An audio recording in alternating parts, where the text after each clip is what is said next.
Hello friends, welcome to my YouTube channel KL study friends. MP वर्ग 2 science का ये हमारा प्रैक्टिस सेट 5 है। ठीक है, तो जिसमें हम कर रहे थे हमारे ब्रह्मांड वाले टॉपिक की प्रैक्टिस सेट। पहले हमने पूरा ब्रह्मांड अच्छे से आपको डिस्कस करवा दिया था।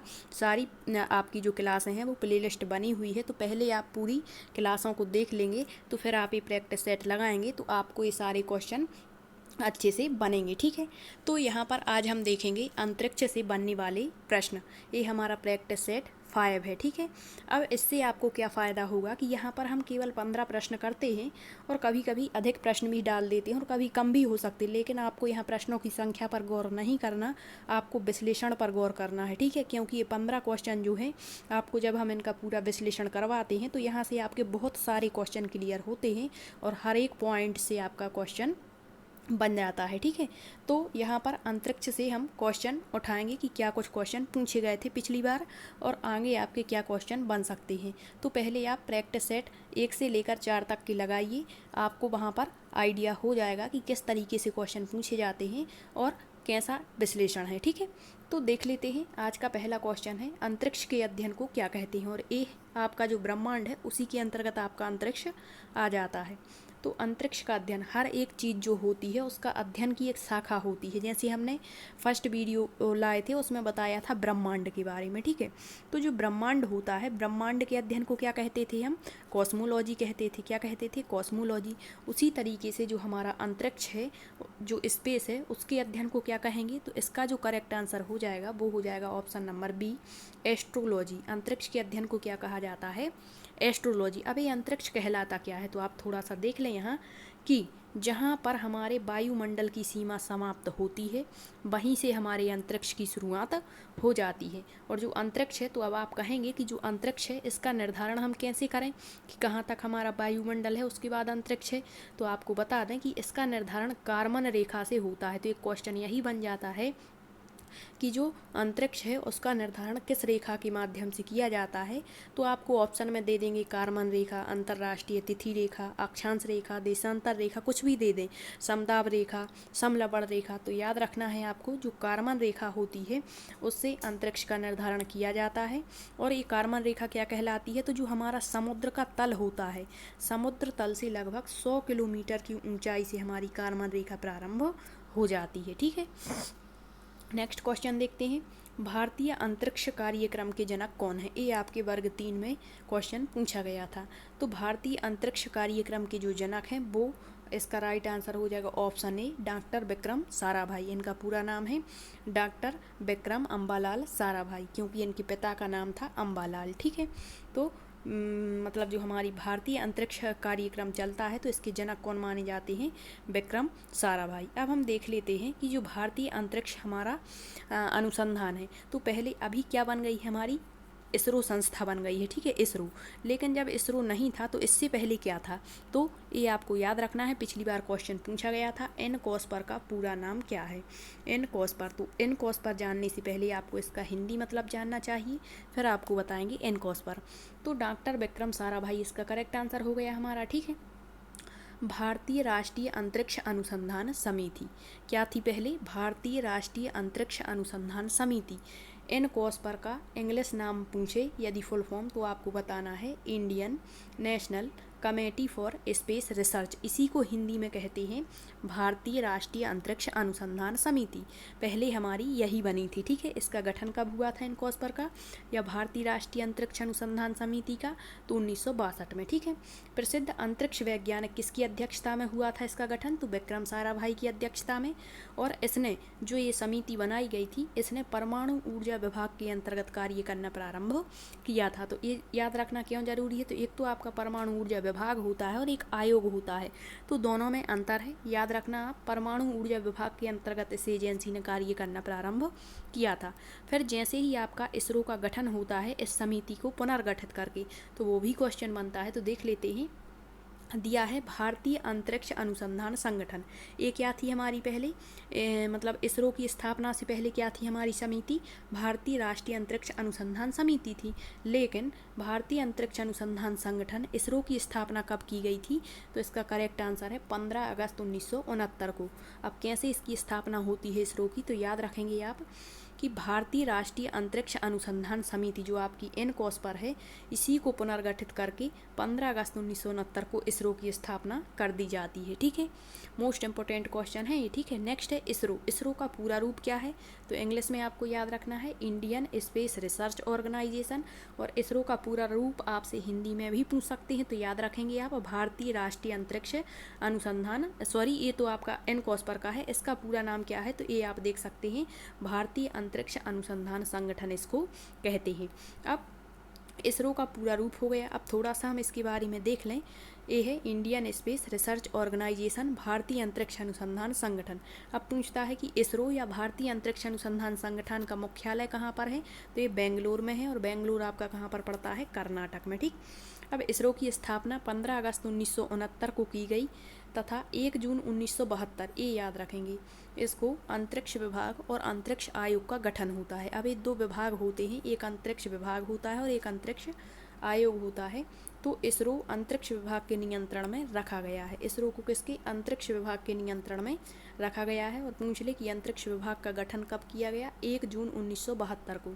ठीक, नेक्स्ट है इसरो के प्रथम अध्यक्ष, मतलब जो इसरो है इसके अध्यक्ष बनाए जाते थे, तो इसके 10 अध्यक्ष हो चुके हैं। वर्तमान में 10वें नंबर के अध्यक्ष बनाए गए थे 2018 से, तो अभी तक वही हैं, के सिवान जिनको कहते हैं। तो पूछा जाता है कि इसरो के पहले अध्यक्ष कौन बनाए गए थे? तो पहले अध्यक्ष ऑप्शन ए सही है इसका, डॉक्टर विक्रम साराभाई। ठीक है, आप अंतरिक्ष वाली क्लास देखेंगे तो वहाँ 10 के 10 नाम बताए हैं और उनका टाइम पीरियड और प्रमुख कार्य क्या रहा। ठीक, तो इसरो के जो पहले अध्यक्ष थे वो विक्रम साराभाई थे। विक्रम साराभाई कब से कब तक? तो 1963 से 1972 तक ये इसरो के अध्यक्ष रहे। इनका पूरा नाम है विक्रम अम्बालाल साराभाई। भारत के प्रमुख वैज्ञानिक थे। इन्होंने अंतरिक्ष अनुसंधान के क्षेत्र में भारत को अंतर्राष्ट्रीय मानचित्र पर स्थान दिलाया। तो ये पूछा गया था पिछली बार कि हमारा जो अंतरिक्ष कार्यक्रम है उसको अंतर्राष्ट्रीय मानचित्र पर स्थान दिलाने वाले भारतीय कौन रहे? तो वो विक्रम साराभाई हैं। इनको विज्ञान और अभियांत्रिकी के क्षेत्र में 1966 में भारत सरकार के द्वारा पद्म भूषण पुरस्कार, तो याद रखेंगे मोस्ट इंपोर्टेंट क्वेश्चन है, पूछ सकता है कि विक्रम साराभाई को कौन सा पुरस्कार दिया गया था? तो पद्म भूषण कब दिया गया था? 1966। किस क्षेत्र में दिया गया था? तो विज्ञान और अभियांत्रिकी के क्षेत्र में। ठीक, डॉक्टर विक्रम साराभाई के नाम को भारत के अंतरिक्ष कार्यक्रम से कभी अलग, तो एक क्वेश्चन बन जाता है कि अंतरिक्ष कार्यक्रम से किसे अलग नहीं किया जा सकता? तो विक्रम साराभाई को। ठीक है, इनका जन्म यदि पूछ ले या ये कहाँ के हैं तो ये भी याद रखेंगे आप, क्योंकि क्वेश्चन बनते हैं। वर्ग 3 में पूछा गया था कल्पना चावला की मृत्यु कब हुई, या पूछ लेते हैं सुनीता विलियम्स का जन्म कहाँ पर हुआ था, तो इनका भी पूछ सकते क्योंकि ये बहुत ही इंपॉर्टेंट पर्सन है। तो इनका जन्म 12 अगस्त 1919 को अहमदाबाद के गुजरात में हुआ था। ठीक, नेक्स्ट क्वेश्चन, जब इसरो के पहले अध्यक्ष पूछ लिए तो वर्तमान में भी पूछ सकते हैं। तो इसरो के वर्तमान अध्यक्ष हैं के सिवान। इनका पूरा नाम है कैलाश बादिबू सिवान। याद रखेंगे आप, कैलाश बादिबू सिवान करके है। 2018 से इसरो के अध्यक्ष बनाए गए हैं और ये 10वें नंबर के अध्यक्ष हैं। ठीक है, इनको 2019 में APJ कलाम अवार्ड दिया गया तमिलनाडु की सरकार के द्वारा। ये भी याद रखेंगे, करंट का क्वेश्चन है। नेक्स्ट है भारतीय रॉकेट विज्ञान के जनक किसे माना जाता है? तो जो भारतीय रॉकेट विज्ञान है इसके जनक माना जाता है प्रोफेसर सतीश धवन को। अब देख लेते हैं, ये भी आपके इसरो के अध्यक्ष रहे और तीसरे नंबर के अध्यक्ष थे। ठीक है, 1972 से 1984 तक ये अध्यक्ष रहे हैं। प्रोफेसर सतीश धवन को भारतीय उपग्रह जो प्रणाली है इनसेट और ध्रुवीय उपग्रह लॉन्च वाहन जो हमारा PSLV होता है, पोलर सैटेलाइट लॉन्च व्हीकल, इसके परिचालन को सुगम बनाने के लिए हमेशा याद, मतलब इन्होंने इसमें बहुत ही सराहनीय कार्य किया था। ठीक है, और इनका जन्म 25 सितंबर 1920 श्रीनगर जम्मू कश्मीर में हुआ था। यहाँ पर हम कैसे क्वेश्चन लेते हैं आपको बता दें कि आपका जहाँ से क्वेश्चन बनना है, मतलब वो टॉपिक क्लियर होना चाहिए। जैसे यहाँ पर हो गए इसरो क्या है, इसरो की स्थापना कब हुई, इसरो का फुल फॉर्म क्या होता है, इसरो के अध्यक्ष। ठीक है, इसके बाद जो अन्य टॉपिक लेंगे ताकि आपका कोई भी क्वेश्चन छूटे ना। ठीक है, नेक्स्ट है विक्रम साराभाई अंतरिक्ष केंद्र। अब आपके जो है आपको अंतरिक्ष में 6 केंद्र पढ़ने होते हैं जहाँ से आपके क्वेश्चन बनते हैं। जैसे पूछ लेगा श्रीहरिकोटा केंद्र कहाँ स्थित है, या फिर पूछ लिया कि जो आपका बेंगलुरु है वहाँ पर कौन सा केंद्र, मतलब उल्टा भी क्वेश्चन पूछ सकते हैं। सतीश धवन अंतरिक्ष केंद्र कहाँ स्थित है, तो ये क्वेश्चन बनते हैं। तो आप देखते हैं विक्रम साराभाई अंतरिक्ष केंद्र। अब जो केंद्र होता है एक तो ये कहाँ पर स्थित है और इसका प्रमुख कार्य क्या है, ये क्वेश्चन पूछते हैं। ठीक है, तो देख लेते हैं कि जो विक्रम साराभाई अंतरिक्ष केंद्र है इसका करेक्ट आंसर हो जाएगा तिरुवनंतपुरम में। अब तिरुवनंतपुरम या फिर केरल भी दे दे तो याद रखना है, क्योंकि तिरुवनंतपुरम केरल में स्थित है। अब देखते हैं तिरुवनंतपुरम केरल में आपका विक्रम साराभाई अंतरिक्ष केंद्र स्थित है और इस केंद्र का प्रमुख कार्य आपको याद रखना है रॉकेट अनुसंधान और प्रक्षेपण परियोजनाओं को बनाने और उनको क्रियान्वित करने में ये महत्वपूर्ण भूमिका निभाता है। नेक्स्ट क्वेश्चन, इसरो उपग्रह केंद्र कहाँ स्थित है, तो इसरो उपग्रह केंद्र आपका ऑप्शन बी सही हो जाएगा, बेंगलुरु कर्नाटक में स्थित है। इसरो उपग्रह केंद्र का प्रमुख कार्य क्या है, तो बता दें आपको बेंगलुरु कर्नाटक में ये स्थित है और इस केंद्र में उपग्रह परियोजनाओं को डिजाइन करते हैं। जो उपग्रह के लिए परियोजनाएं निर्मित की जाती हैं उनको बहुत अच्छे से डिजाइन, निर्माण, परीक्षण और प्रबंध का कार्य इस केंद्र में किया जाता है। तो क्वेश्चन ये भी पूछ सकते हैं आपसे कि जो आपका इसरो उपग्रह केंद्र है यहाँ पर प्रमुख कार्य क्या किया जाता है। ठीक है, तो ये ऑप्शन दे देंगे तो आपको पता होना चाहिए। नेक्स्ट है क्वेश्चन, सतीश धवन अंतरिक्ष केंद्र कहाँ स्थित है, तो सतीश धवन अंतरिक्ष केंद्र आपका ऑप्शन डी इसका करेक्ट आंसर हो जाएगा। ये आपका श्रीहरिकोटा आंध्र प्रदेश में स्थित है। श्रीहरिकोटा आंध्र प्रदेश में इसरो का यह प्रमुख प्रक्षेपण केंद्र है। मतलब जो इसरो है हमारा, इसके द्वारा जितने भी आपके प्रक्षेपण यान बनाए जाते हैं, चाहे आपका SLV हो, चाहे आपका PSLV हो, चाहे आपका GSLV हो, जितने भी यान हैं इसको प्रक्षेपित कहाँ से करते हैं, तो श्रीहरिकोटा आंध्र प्रदेश से करते हैं। तो यह इसरो का प्रमुख प्रक्षेपण केंद्र है जो आंध्र प्रदेश के पूर्वी तट पर स्थित है। याद रखना, ये भी पूछ सकते हैं कि श्रीहरिकोटा अंतरिक्ष अनुसंधान केंद्र आंध्र प्रदेश में किस तट पर स्थित है, तो पूर्वी तट पर। झील का नाम पूछ ले कि किस झील के किनारे है, तो पुलिकट झील के किनारे ये स्थित है। इस केंद्र में भारतीय प्रक्षेपण यान की ठोस ईंधन रॉकेट के विभिन्न चरण, मतलब आपने पढ़ा होगा कि जो PSLV होता है यह एक 4 चरणों वाला प्रक्षेपण यान होता है। ठीक है, पहले और तीसरे चरण में इस ईंधन का प्रयोग हमने बहुत अच्छे से आपको बताया हुआ है। तो आप पहले ब्रह्मांड वाली सारी क्लासें देख लें, फिर आपको आसानी से सारे क्वेश्चन समझ में आएंगे। ठीक है, तो यह जो है प्रक्षेपण यान के ठोस ईंधन रॉकेट के विभिन्न चरणों का पृथ्वी पर परीक्षण करता है। प्रणोदक का प्रसंस्करण भी इसी केंद्र में किया जाता है। तो क्वेश्चन पूछ सकते हैं कि सतीश धवन अंतरिक्ष केंद्र का प्रमुख कार्य क्या है, या फिर ये कहाँ स्थित है, किस राज्य में स्थित है, किस झील के किनारे है, किस तट पर है। कई क्वेश्चन यहाँ से बन सकते हैं। लैंग्वेज की ही बात है, बदल करके कुछ भी पूछ लें, बस आपको सारा डाटा क्लियर रखना है। ठीक, नेक्स्ट क्वेश्चन है द्रव नोदन, यहाँ नारदन नहीं, यहाँ नोदन हुआ, इस तरीके से आप लिख लें। द्रव नोदन प्रणाली केंद्र कहाँ पर स्थित है, तो इसका जो करेक्ट आंसर हो जाएगा, ये द्रव नोदन प्रणाली केंद्र आपका 3 स्थानों पर स्थित है। एक तो तिरुवनंतपुरम जो केरल में है, बेंगलुरु कर्नाटक में, और जो महेंद्रगिरी है ये नाम याद रखेंगे आप, तमिलनाडु में। कभी कभी केवल एक ही ऑप्शन देता है आपको, द्रव नोदन प्रणाली केंद्र कहाँ स्थित है, महेंद्रगिरी केवल दे देगा तो आपको बता देना है कि महेंद्रगिरी तमिलनाडु, मतलब इसकी ये शाखाएँ हैं।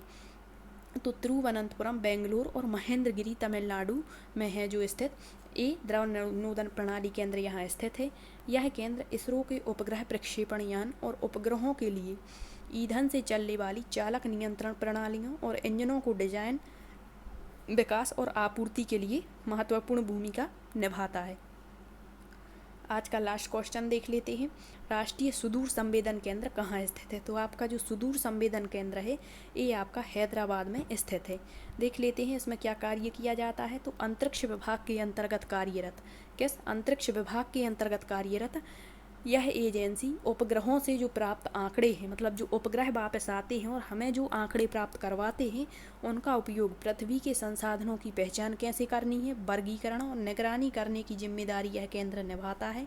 इस केंद्र का प्रमुख जो इसका प्रमुख जो केंद्र बनाया गया है सुदूर संवेदन का, वो बालानगर में स्थित है। तो ये भी आपको याद रखना है। ठीक है, तो आज के ये कुछ इंपॉर्टेंट क्वेश्चन जो आपको बताए बहुत ही इंपॉर्टेंट है। अंतरिक्ष में यहीं से क्वेश्चन आपके उठते हैं, लैंग्वेज का ही खेल होता है, कुछ भी लैंग्वेज चेंज करके आपसे क्वेश्चन पूछ सकते हैं। तो आप पहले पूरा कंटेंट वाला सेशंस कवर कर लें, उसके बाद आप ये प्रैक्टिस सेट लगाइए, तो आप आसानी से किसी भी क्वेश्चन का आंसर दे पाएंगे। अब आप कहीं भी मतलब जो आपका ब्रह्मांड वाला टॉपिक है क्वेश्चन देखेंगे तो आप आसानी से उनके आंसर बता देंगे। ठीक है, और हमारी जो मापन की क्लासें हैं उसमें हमने आज समय का मापन पढ़ लिया है। नेक्स्ट जो क्लास रहेगी उसमें जो भी आपका टॉपिक रहेगा द्रव्यमान या आयतन, उसका मापन देखेंगे और फिर हमारा नेक्स्ट जो टॉपिक है सिलेबस का वो कवर करेंगे, ठीक है। और आपके जो ब्रह्मांड है या मापन है ये आपके मैथ और साइंस दोनों के लिए कंपलसरी है। तो आप अच्छे से सारे सेशंस देखिए, सारे सेशंस की प्रैक्टिस सेट लगाइए, क्योंकि आपको प्रैक्टिस सेट से बहुत ही हेल्प मिलेगी, ठीक। यदि आपको सेशन पसंद आया तो शेयर करें। और इसके बाद जो अंतरिक्ष में आपके मिशन होते हैं, चंद्रयान, गगनयान या फिर अन्य जो मिशन हैं, उनके बारे में क्वेश्चन हम देख लेंगे, उनसे क्या कुछ क्वेश्चन पूछे जा सकते हैं, ठीक है। Thank you.